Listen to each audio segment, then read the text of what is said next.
네, 오늘 만나실 모델은 푸조의 해치백 308 GT인데요.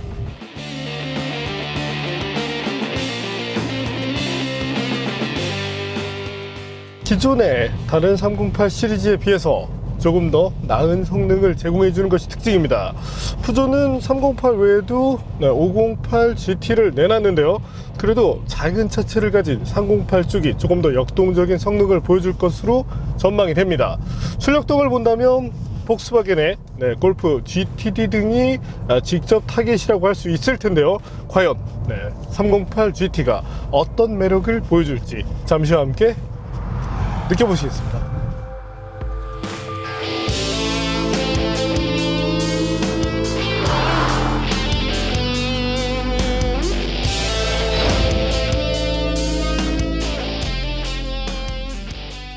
푸조 308 GT는 폭스바겐의 골프 GTD를 겨냥한 모델입니다. 골프 GTD와 비교하면 전체 길이는 동일하고 너비는 5mm 넓으며 20mm 높은 크기를 갖습니다. 반면 휠 베이스는 20mm가 좁습니다. 전체적인 이미지는 보다 공격적으로 변했습니다. 범퍼의 공기 흡입구는 보다 넓어졌고 18인치 휠도 장착됩니다.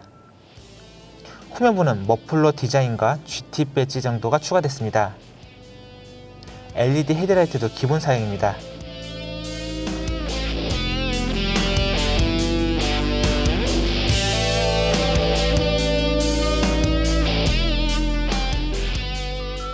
실내는 기존 308과 동일한 구성을 갖습니다. 차이점은 알칸타라와 가죽이 조합된 스포츠 버켓 시트가 적용됐다는 점 정도입니다.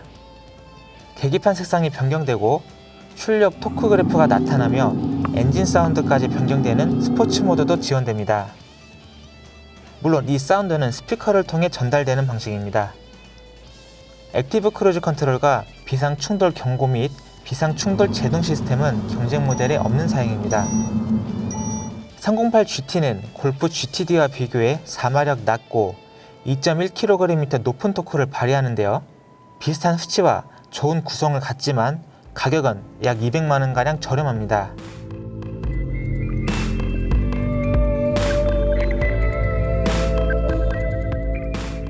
그럼 308 GT가 종합 성능에서 골프 GTD를 능가할 수 있을지 지금 바로 만나보겠습니다.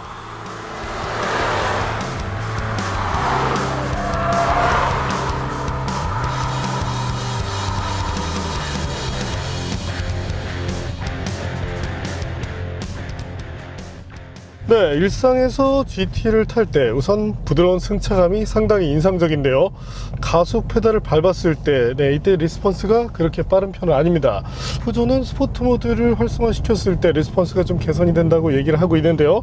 RPM을 조금 더 사용하는 만큼 개선의 어떤 그런 의지를 보여주고 있긴 한데 일상에서 소폭 답답하다는 점은 분명히 아쉬움으로 지적이 됩니다.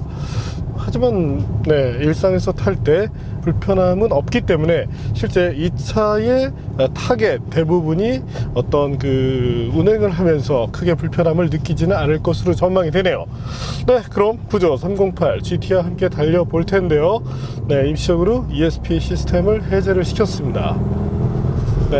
한번 달려볼까요?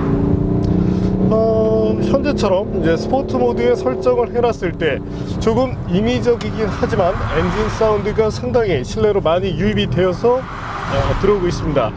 사실은 이제 스피커를 통해서 사운드를 만들어내는 기술인데 남들에게 피해를 주지 않으면서 좀 더 다이나믹한 주행을 느낄 수 있다는 점이 좋네요. 스티어링 휠의 사이즈도 상당히 작은데요. 조금 앙증맞은, 따라서 장난감 같긴 한데 그래도 어떤 조작성에 있어서 아쉬움을 주지 않습니다. 특히나 이제 드라이빙 시뮬레이터를 많이 사용해 보신 그런 소비자 분들께서 사용을 하신다면 상당히 유사하다고 느낄 수도 있겠네요. 현재 308 GT에 탑재된 엔진은 2리터 디젤 사양인데요.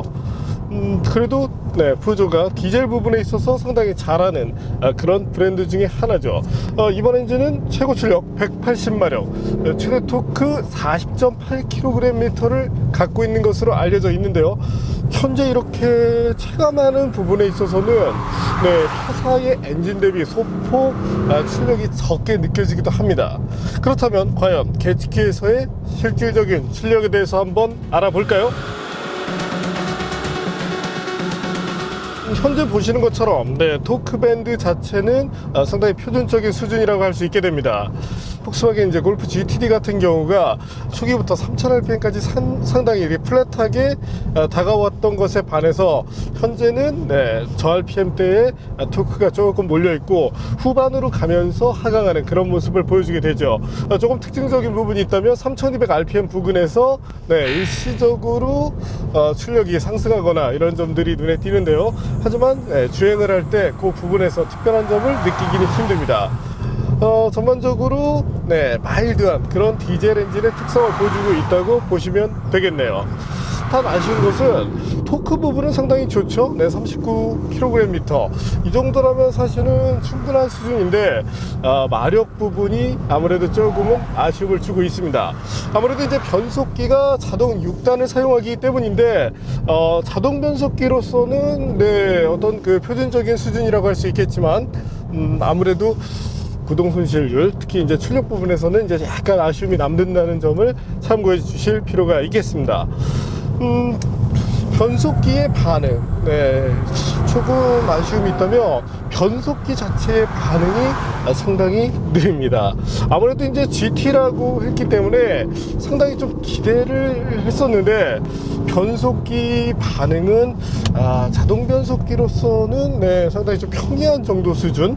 특히나 이제 시프트 다운을 했을 때 이때의 만족도가 소폭 떨어지기 때문에 특히나 이제 경쟁 모델, 뭐 가격 등 이렇게 봤을 때 경쟁 모델이 이제 폭스바겐의 골프 GTD인데 아무래도 듀얼 클러치 시스템을 사용하는 GTD보다는 네, 어떤 이런 성능적인 부분에 대해서 아쉬움이 느껴진다는 점이 네, 비춰집니다. 또한 앞서 제가 이제 출력만큼의 어떤 그런 퍼포먼스가 나오지 않는 것 같다라고 말씀을 드렸는데 특히나 이제 가속 부분에서 그런데요. 네, 308 GT의 가속력에 대해서도 한번 알아보시죠.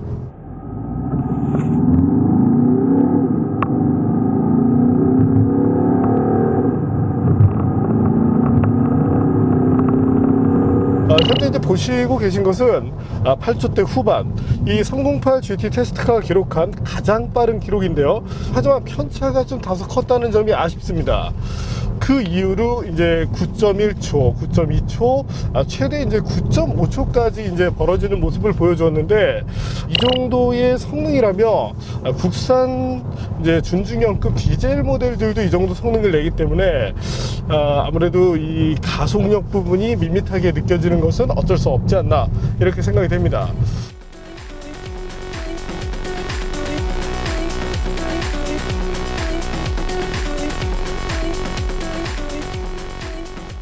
하면 좋은 부분도 있는데요. 핸들링이라는 부분에 대해서는 네, 칭찬을 하고 싶습니다. 사실 이제 푸조가 핸들링 부분에서 상당히 잘했던 그런 브랜드인데 현재도 스티어링 휠의 조작에 따른 어떤 그런 차량의 거동이 상당히 좋은 편이라고 할 수 있게 됩니다. 특히나 서스펜션 자체가 다소 좀 부드러움 쪽에 타겟을 맞추고 있는데 그런 점들을 감안했을 때는 네, 충분히 좋은 핸들링을 끌어내고 있다고 볼 수 있겠네요. 반면 코너링 퍼포먼스 자체에 대해서는 조금 한계가 나오는데요. 타이어를 중심으로 바라본 성능에 대해서는 나무랄 부분이 없습니다. 정확히 말해서 이제 진입 속도를 높여갈 수 있고 CP까지도 상당히 만족감이 크다는 것인데 CP 이후에 제가속에 들어갈 때 이때 조금 불만족이 나오게 되는데 아무래도 이제 횡드립 부분에서 타이어에 어떤 힘을 쓰다 보면 가속 부분에서 네, 원만하게 서포트를 해주지 못한다는 문제를 맞게 됩니다. 즉 코너링을 하고 있을 때 제가속 타이밍에서 가속 페달을 밟아도 가속이 이루어지지 않고 차가 주춤한다는 점인데요. 그 상황에서 변속기에 이 변속 시점까지 물리게 되면 정말 답답하다는 생각을 쉽게 불러일으키게 되죠. 셋업 부분에 있어서는 조금 개선을 할 필요가 있지 않나 이렇게 생각이 됩니다. 적어도 이 GT가 기존 모델과 달리 어떤 그런 성능이라든지 이런 점들을 감안하는 모델이라면 현재는 그냥 대중적인 모델에서 소폭 어떤 스포티한 느낌 정도를 주고 있기 때문에 하지만 가격 부분에서는 또 경쟁 모델과 이렇게 유사한 정도라 이런 점들을 감안했을 때는 좀 개선을 할 필요가 있겠습니다. 반면에 제동력 부분은 칭찬을 아끼고 싶지 않은데요. 초기에 냉각시에는 39m대를 기록했습니다. 하지만 그 이후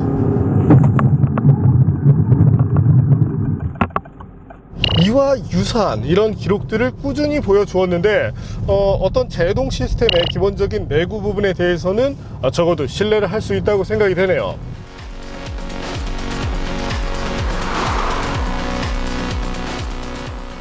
네, 푸조 308 GT 폭스바겐의 GTD와 비교를 한다면 다양한 부분에 있어서 GTD를 압도하지 못하기 때문에 네, 이런 부분에 대해서는 조금 고민이 필요하지 않나 이렇게 생각이 되네요.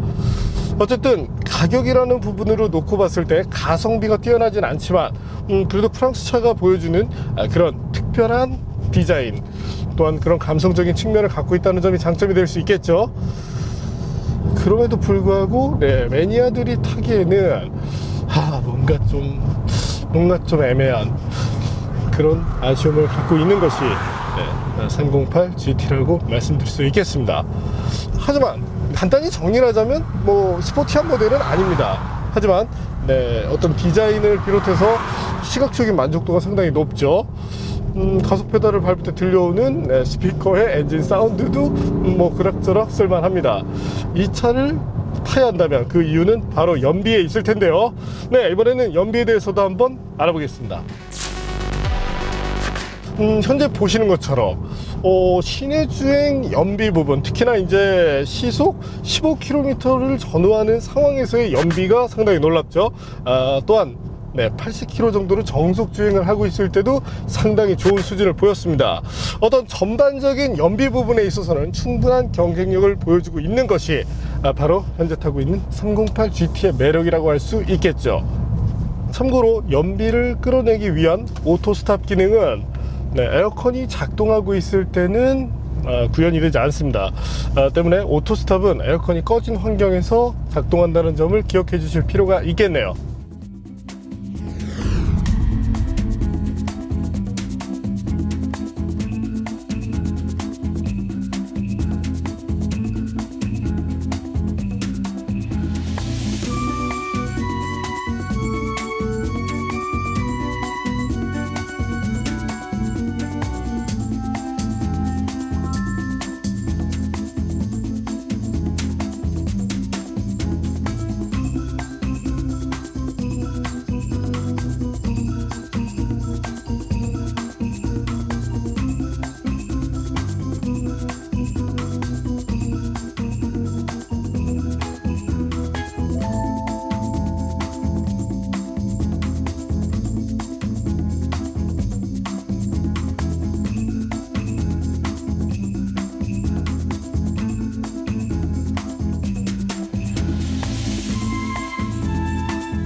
네, 오늘 만난 푸조 308 GT 운동 성능 부분에 있어서 높은 점수를 주기는 힘들 것 같습니다. 가성비로 바라보더라도 이 차의 가격이 그래도 이제 4,000대에 이르고 있기 때문에 그런 점들을 감안해서 어떤 현재 구현되고 있는 이런 성능들을 본다면 가격 조율이 한 번 정도 이뤄지면 좋을 것 같고요. 특히나 조금 이제 구성적으로 떨어지긴 하지만 헤드업 디스플레이 등이 장착이 된다면 만족도가 조금 더 높아질 것 같습니다. 따라서 현재 이 푸조 308 GT 궁극적인 어떤 달리기를 추구하는 분이라면 폭스바겐 쪽으로 넘어가는 것이 나을 것 같고요.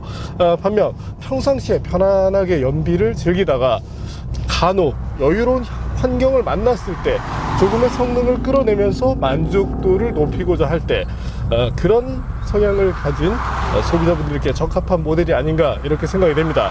때문에 어떤 매니아적인 성향을 갖고 있는 GTD, GTI와 비교를 하기보다는 일상에서 이용을 하기 원하는 그런 대중적인 소비자들에게 타겟을 해서 마케팅 등을 벌여가는 것이 더 좋겠네요. 어쨌든 저는 이 차의 고객은 아닌 것 같습니다. 오늘은 푸조의 308 GT를 만나봤습니다.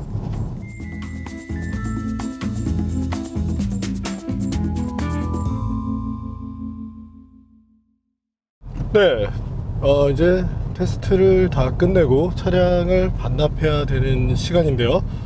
현재 이 푸조 308 GT 달리기 위해서 구입하기에는 적합하지 않을 수 있습니다. 하지만 다른 차에서 볼 수 없는 이런 구성들 정말 아름다운 차라고 얘기할 수가 있겠습니다.